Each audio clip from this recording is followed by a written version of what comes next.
Culture Soccer.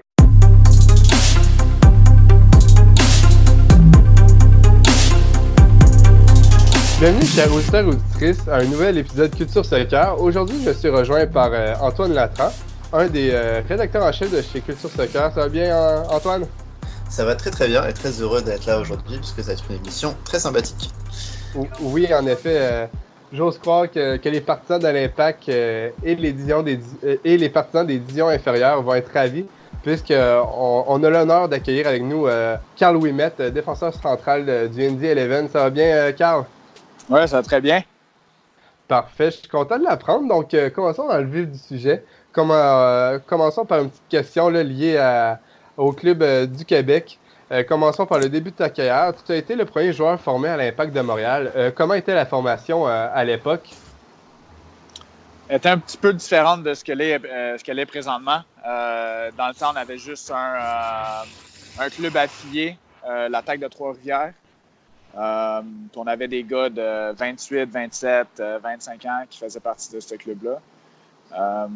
Après ça, ça s'est un peu transformé avec un club U23 de l'Impact de Montréal, dans lequel j'ai joué, puis après ça, un club U21. Mais il n'y avait pas les divisions qu'ils ont présentement, les plus jeunes. En fait, je pense que c'est les U14, les U16, U15, U16, U17. Fait que non, c'est un peu moins bien organisé que celui présentement. Puis moi, finalement, j'ai été invité à participer aux entraînements quand je faisais bien avec l'Attaque et après ça avec les U23. Et puis, je me suis entraîné avec eux pendant un peu plus qu'un an avant qu'ils m'offrent un contrat. Fait que, évidemment, j'étais très heureux. Puis, c'était une première au niveau de l'Impact de Montréal. Fait que j'étais content de faire partie de ce moment-là. Et tu penses que le club il avait confiance en ces jeunes à l'époque? Est-ce qu'il aidait un petit peu à cette formation? Oui, non, c'est sûr. Il m'aidait. Philippe Lalfroy, dans le temps, il travaillait avec les coachs de l'Impact aussi pour poursuivre ma formation en même temps. Alors, je pratiquais avec l'Impact, j'allais jouer des matchs avec l'académie, ce qui me permettait de jouer, parce que c'est quand tu joues que tu t'améliores le plus. D'accord. Et c'est d'ailleurs à Montréal, comme tu disais, là, que c'est Montréal qui t'a offert ta première chance pro avec Jesse Marsh, et on sait la carrière qu'il y a eu par la suite, où tu as fait une vingtaine d'apparitions. Est-ce que jouer à domicile, c'était une réelle fierté pour toi? Oui, c'est toujours une fierté. C'est toujours des beaux moments de pouvoir jouer et de donner tout ce que je pouvais devant les fans montréalais. Alors, non, à chaque fois que j'embarquais sur le terrain, j'étais pompé, j'étais motivé à tout donner. Puis, je me souviens encore de tous les moments que j'ai passés sur le terrain, la fierté, justement, le bonheur que je sentais. Juste d'être à la maison puis de pouvoir jouer devant ma famille. Et tu as fait plutôt 2 belles saisons à Montréal, 3 belles saisons. Et puis, comme tu l'as dit, c'était aussi un peu les débuts de Montréal en MLS. C'était des balbutiements un peu de la franchise. Et quel était ton meilleur souvenir de ces années-là, même si j'imagine que tu as gagné plusieurs Voyageurs Cup, par exemple. Donc, est-ce que c'est ça ton souvenir le plus important de cette aventure avec Montréal, ou est-ce que tu en as d'autres qui te frappent? Oui, non, c'est sûr que la Coupe des Voyageurs 2 fois, c'était des bons souvenirs. Gagner un trophée, c'est toujours spécial. Ça fait toujours chaud au cœur.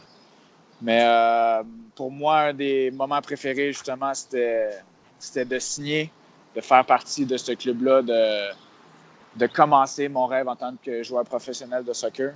Puis mon deuxième moment que j'ai bien aimé, c'est quand j'ai marqué mon but. Un but qui nous a aidé à faire les séries, en fait. Les émotions que j'ai ressenties cette soirée-là sont incomparables avec les émotions que j'ai ressenties dans ma carrière jusqu'à date.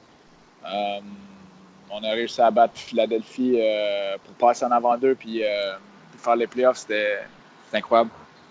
Oui, ça devait être tout comme moment. Et c'est d'ailleurs avec l'Impact là, qu'avec tes performances, ça t'a permis d'être sélectionné avec l'équipe nationale canadienne. où tu as tout de même un grand total de 18 sélections. C'est quoi ton plus beau moment là, avec l'équipe canadienne? L'équipe canadienne, c'est toujours spécial d'aller au camp, de rejoindre les meilleurs joueurs au pays. Mon meilleur moment avec l'équipe canadienne, je te dirais contre l'Honduras, qualification pour la Coupe du Monde. On a gagné 1-0. Il y avait une bonne foule au BC Place. Fait que, non, c'est des beaux moments. Toujours, juste jouer pour l'équipe nationale, c'est la fierté aussi. C'est sûr que si on avait joué avec l'équipe nationale à Montréal, ça aurait été encore meilleur. Mais non, d'être à la maison, de jouer pour son pays, c'est toujours une fierté. Et après, en fait, tu es parti, pour ceux qui ne le savent pas, au New York Red Bulls pour rejoindre Jesse Marsch. Enfin, tu as un petit échange et Jesse Marsch qui était ton entraîneur avec l'Impact. Tu intègres un peu la rotation des défenseurs. Tu as du coup, tu es passé dans un vestiaire avec des joueurs très connus, Bradley Wright-Phillips, Sean Wright-Phillips, Luis Robles, McCarthy, Cleishton, Kemar Lawrence. Est-ce que, c'est comment de changer un peu de dimension? Est-ce que tu as eu l'impression que au Red Bull, c'était vraiment dans un vestiaire avec de l'expérience, du talent? C'était comment en tant que joueur? Non, c'était spécial. C'est le vestiaire, juste l'équipe en général. C'était très professionnel.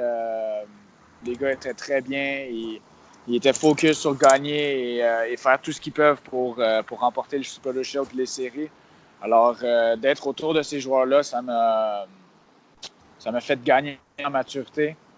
Et puis, de faire partie de ce club-là, ça m'a fait voir comment un club pouvait être professionnel, comment il pouvait intégrer la famille des gens, comment tous les aspects nous aidaient sur tous les aspects, en fait, pour pouvoir qu'on puisse se concentrer sur le soccer. Mais non, c'est des joueurs qui ont fait beaucoup dans leur carrière. Et puis, on a gagné le Super Shield en 2015, je pense. Et puis, c'était une très belle saison. On gagnait quasiment tout le temps. L'atmosphère était bien. Les matchs à domicile, extrêmement plaisants là-bas aussi. Et puis, non, la culture était très bien intégrée. On était une équipe de pressing et puis on faisait bien les choses. Ça a fait en sorte qu'on puisse gagner. Puis ça a aussi influencé un peu comment je joue présentement aussi en tant que défenseur. J'aime intercepter le ballon haut pour pouvoir continuer l'attaque. Alors, non, c'est un beau passage au Red Bulls. Oui, d'ailleurs, tu parlais du Super Shield. Est-ce que pour toi, ça a été soit le moment marqué dans ta carrière ou tout simplement l'un de tes plus beaux trophées? Oui, c'est un beau trophée. C'est un beau trophée, le Super Shield. C'est sûr que c'est d'autant plus gratifiant quand c'est un trophée qui récompense ton travail sur une saison entière.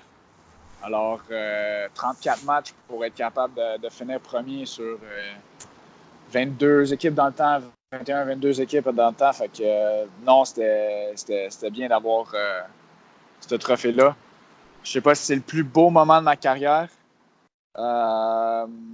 mais c'est dans le haut.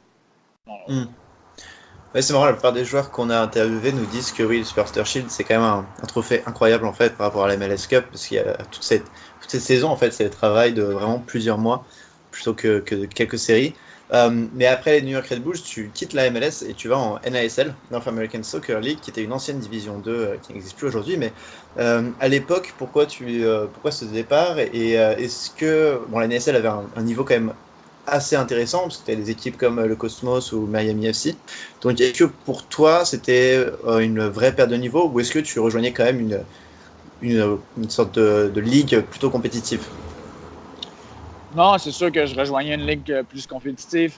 Dans ma tête à moi, c'était beaucoup plus d'avoir des minutes de jeu, en fait. J'ai été habitué depuis que je suis tout jeune de jouer tout le temps, d'être un joueur important. Et puis, c'est sûr qu'en MLS, quand tu joues autour d'une dizaine de matchs sur 34 par année, c'est un peu plus frustrant. Tu veux jouer, tu veux faire partie de l'équipe, tu tu veux amener ta contribution. Et puis, je trouvais que j'avais pas nécessairement cela en MLS à ce moment-là. Alors, c'est pour ça que j'étais allé à NASL avec San Francisco. Et puis, vraiment, ça m'a redonné le goût de jouer beaucoup, en fait. J'ai eu beaucoup de matchs, on a gagné le championnat. Et ça a juste fait du bien de pouvoir jouer librement, jouer son jeu, sans avoir toute la pression de la MLS aussi. Ouais. Et tu rejoins en plus les San Francisco Delta. Donc, pour ceux que ça intéresse, j'avais écrit un long article dessus pour le magazine Lucarne Opposé. Et j'avais interviewé en fait tes collègues. Je me souviens Tommy Heinemann et Romuald Pezer. Et ils étaient tous en train de dire que c'était une aventure formidable, une très belle ville, une franchise d'expansion qui a gagné le titre la première année de sa vie, grâce à aussi des outils technologiques hyper intéressants. Mais Pezer et Heinemann me disaient tous les deux que c'était surtout en fait le travail de Marc Dos Santos, et c'était lui qui les avait attirés là-bas. Est-ce que c'est aussi ton cas? Oui. En fait, Marc était coach. Et puis, évidemment, j'avais pratiqué avec lui quand j'étais plus jeune. Et puis, coach incroyable, Marc Dos Santos, au niveau des joueurs, au niveau de l'atmosphère, au niveau de la tactique. Excellent coach. Alors, je me suis dit, je vais en ASL avec un bon coach, je vais pouvoir augmenter mon niveau, je vais pouvoir apprécier la saison. Et puis, vraiment, l'atmosphère d'équipe à San Francisco, c'était incroyable. Puis c'était un peu en partie à cause de lui, des joueurs qu'il a amenés, et puis de l'environnement qu'il a créé pour nous. Alors, non, vraiment une belle expérience. Et puis, justement, de gagner à notre première année avec une nouvelle équipe. Souvent, la chimie s'installe sur une ou deux saisons. Après ça, tu peux y aller pour le championnat. En fait, nous autres, dès la première année, on a pu le gagner. Non, c'était vraiment une belle saison, une belle expérience. Et puis, ça va rester dans mes bons souvenirs. Oui, et d'ailleurs, le Delta au Québec, on en parlait comme si c'était un peu le Montréal 2.0, avec des joueurs comme toi, Maxime Tissot, un autre joueur formé à l'Impact, un ancien de l'Impact, Carl Baker, et au poste d'entraîneur-chef, Marc Dos Santos. Est-ce que tu sentais un peu cette chimie Montréal 2.0? Ouais, non, c'est sûr. Je savais qu'on en parlait un peu, mais les trois joueurs, Marc aussi, on était proches. Surtout avec Max Tissot, avec qui j'ai joué toute mon enfance quasiment. C'était bien de l'avoir dans mon équipe. C'était mon roommate. On mettait du Céline Dion avant les games, puis on parlait en français sur le terrain, fait que c'était bien. Comment tu expliques ton succès au niveau des San Francisco Delta? Parce que dans la ligue, il y avait quand même des grosses équipes comme le Cosmos ou Miami FC, mais pourtant vous avez réussi à vous imposer en un an. Donc comment tu expliques ce succès immédiat? On avait un bon système tactique, et puis les joueurs ils étaient prêts à tout pour gagner, en fait. On avait des pitbulls, on avait des gars qui étaient prêts à faire n'importe quoi pour gagner. Et puis c'est ça qui a fait en sorte qu'on puisse gagner. On était prêts à défendre, à souffrir pour être capable de gagner ensuite. Et puis non, c'est ça qui, d'après moi, qui a fait la différence au bout du compte. C'est qu'on est allé pour le tout, et puis qu'on a réussi à avoir beaucoup de succès. Oui, je vois. Et avec la fin de la NASL, du coup, c'était une seule année. Est-ce que c'était bizarre de vivre avec cette équipe en sachant, parce qu'à partir de la mi-saison, vous avez su que ça allait peut-être pas revenir, ni les Delta, ni même la Ligue. C'était comment cette atmosphère dans l'équipe à cause de ce problème? Non, c'est sûr, mais en fait, il y a deux scénarios là, quand on dit qu'il n'y aura plus d'équipe à la fin de l'année. C'est soit tu te dis, ça sert à rien, de toute façon, je me bats pas pour avoir une place dans cette équipe-là l'année prochaine, puis tout le monde s'en fout un peu. Ou tu te dis, regarde, on fait en sorte que cette année-ci soit spéciale, on va gagner quelque chose, on va pouvoir se remémorer ces moments-là toute notre vie. On est juste allé pour. Et puis, c'est Marc qui a fait en sorte. Il y avait un bon discours à ce moment-là qui nous a motivés à vouloir travailler pour le reste de l'année. Et puis, à la fin du compte, c'était incroyable. Et tu penses que la NASL, c'était un peu là où il y avait tous les joueurs qui avaient peut-être entre 23 et 30 ans, qui étaient peut-être pas forcément le niveau pour la MLS, mais qui n'étaient pas forcément des joueurs qui jouaient à USL où tu avais beaucoup plus de jeunes à l'époque. Est-ce que la fin de la NASL, c'était problématique pour des joueurs comme toi parce que c'était compliqué après de retrouver un club, forcément, parce que la NASL aussi payait un peu mieux que l'USL à l'époque. Donc est-ce que c'était compliqué la fin de la NASL, et est-ce que beaucoup de vétérans ou de joueurs de ton âge avaient du mal à trouver après un club? Ouais, c'est une bonne question. C'est sûr qu'en NASL, comme tu dis, les joueurs ils se faisaient payer mieux, les conditions étaient meilleures, mais il y avait moins d'équipes, il y avait des conditions aussi qui étaient problématiques. Mais il y a beaucoup de joueurs qui n'ont pas pu faire le switch, si tu veux, en USL à cause des conditions.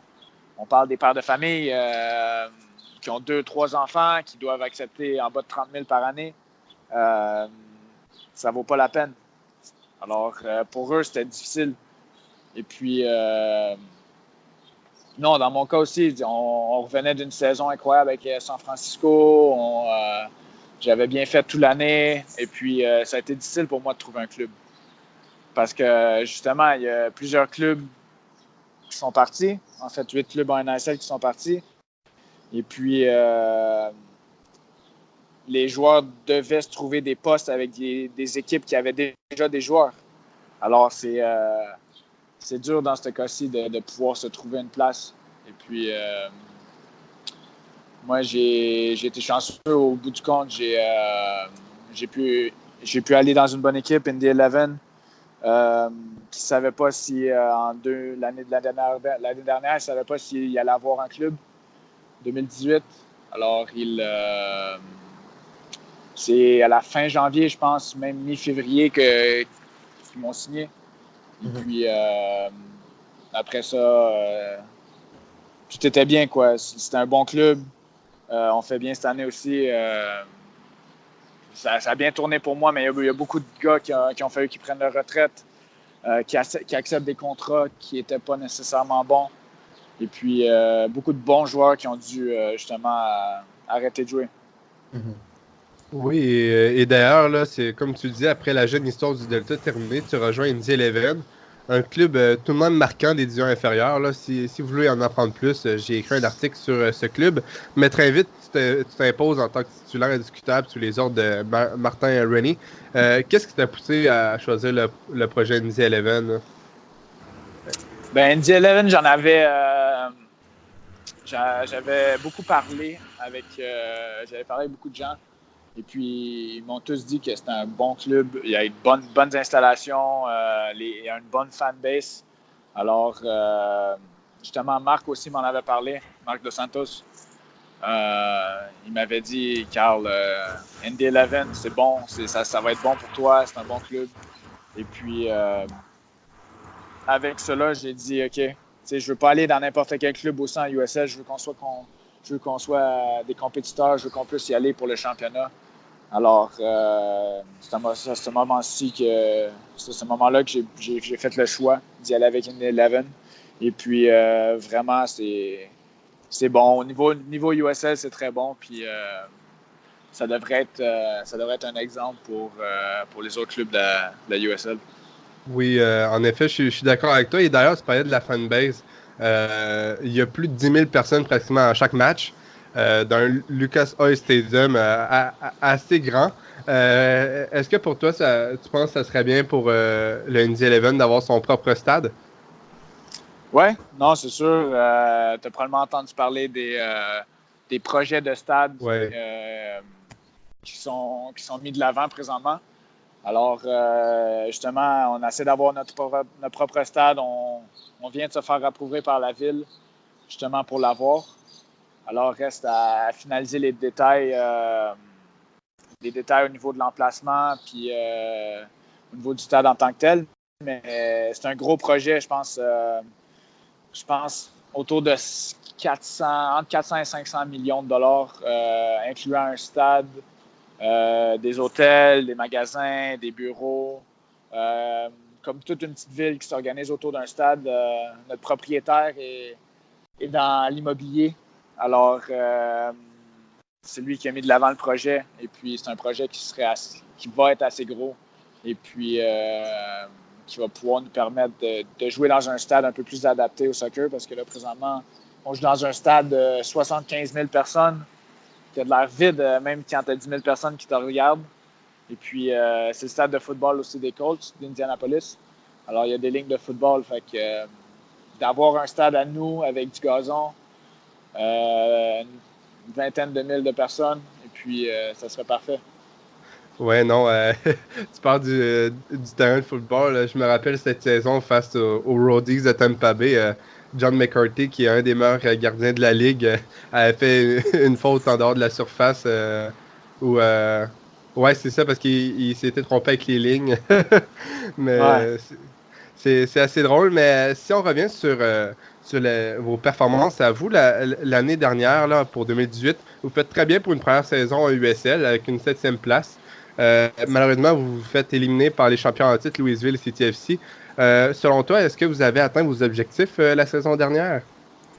Ouais, c'est sûr que l'année dernière, c'est difficile parce que c'est notre première saison.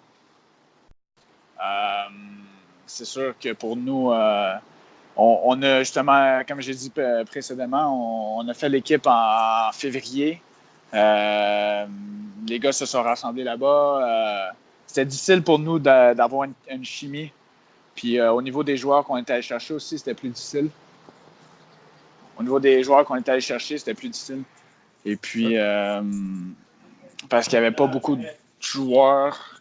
Il y avait des joueurs sur le marché, mais étant donné que Indy 11 a décidé d'y aller en USL tard, eh bien, il restait juste quelques joueurs sur le marché, en fait. Fait que le coach n'a pas pu choisir nécessairement les éléments qu'il voulait. Mais l'objectif, oui, pour une première saison, c'était juste probablement de faire les séries, essayer d'avoir une run, comme tu dirais, en série, de pouvoir gagner quelques games de suite et gagner le championnat. Mais non, pour nous, c'était une bonne saison. C'était pas sans plus, quoi. C'était pas exceptionnel, c'était pas catastrophique, mais c'était une saison correcte. Ouais, c'est ça. Et moi, à des moments, la saison dernière, j'étais quand même assez surpris. Parce qu'en attaque, vous avez quand même des bons joueurs qui avaient de l'expérience MLS comme toi. Par exemple, je pense à McInerney, je pense à Sony Saad. Et malheureusement, on dirait parfois il manquait un peu de chimie. Peut-être que cela s'explique par le fait que vous avez quand même été signé tard. Mais finalement, là, pour 2019, là, j'ai vraiment l'impression que les choses deviennent sérieuses à NZ11. Selon moi, vous faites un des meilleurs recrutements de la Ligue aux côtés de Nashville, qui, eux, s'en vont en MLS. Vous restez en USL, donc c'est vraiment un recrutement sérieux avec plusieurs gros joueurs, comme vous avez recruté 4 joueurs du FC Cincinnati, dont notamment Evan Newton au poste de gardien qui fait une saison de malade cette saison. Vous allez chercher Neville Eksha de Charleston, qui était le meilleur joueur de cette équipe-là, qui solidifie votre défensive encore plus.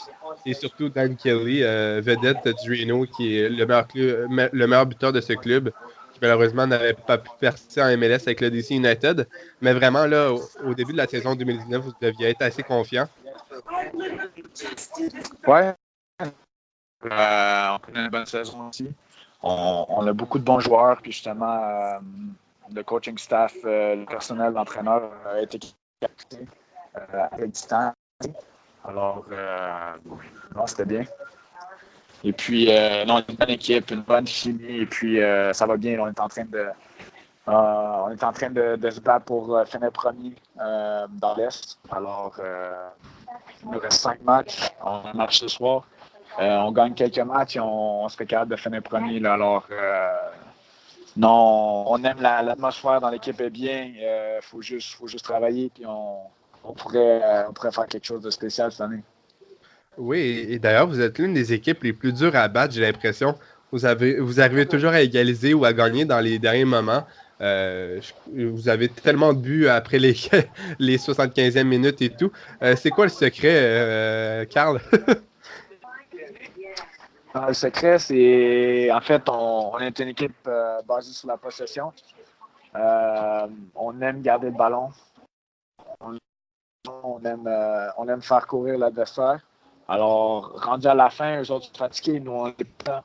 Alors, on prend l'opportunité pour être capable de marquer des buts en fin de match et de justement gagner des matchs. Oui, et c'est ça, comme tu le dis, jusqu'à présent, les choses se passent bien. Le top 3 est pratiquement assuré. Vous êtes en très bonne position pour finir premier. Pour toi, est-ce que cette saison, si vous n'aviez pas le titre, vous faites une bonne performance en série, est-ce que la saison sera un échec? Non, d'après moi, à ce point-ci, c'est sûr qu'on serait extrêmement déçus si on finit pas premier. Et puis, d'après moi, si on gagne pas cette année, on serait déçus. Ça ne veut pas dire que c'est un échec en parce qu'on a fait une saison exceptionnelle. On serait très déçus, justement parce qu'on a fait très bien au niveau de la saison. De ne pas être capable de remporter quelque chose, ça serait décevant. D'accord. Et avant de finir, j'ai quelques questions peut-être plus générales pour la USL. Pour toi, cette saison, c'est qui le plus gros concurrent à part le Indy Eleven dans la conférence Est? Pour moi, tu vas peut-être être surpris de ma réponse parce qu'ils ne sont pas nécessairement dans le top 5. Mais pour moi, Louisville est une des équipes qui sont extrêmement difficiles à battre. C'est une équipe qui, dans les moments importants, qui sont capables de step up. Puis on l'a vu justement dans les dernières années où est-ce qu'ils ont été capables de gagner les championnats. Alors, d'après moi, c'est eux qui sont dangereux présentement. D'accord. Ben, je suis assez d'accord avec toi. Louisville, dans les moments importants, ils sortent toujours victorieux. C'est sûr que je pensais que tu allais dire un club peut-être plus du haut du classement. Mais moi, j'ai en tête également les Riverhounds de Pittsburgh qui, un peu à l'image de Louisville, là, ont une très grosse solidité défensive avec un des meilleurs coachs en USL. Et est-ce qu'il y a des équipes ou des joueurs qui t'ont surprise cette année? Qui m'ont surpris? Ouais.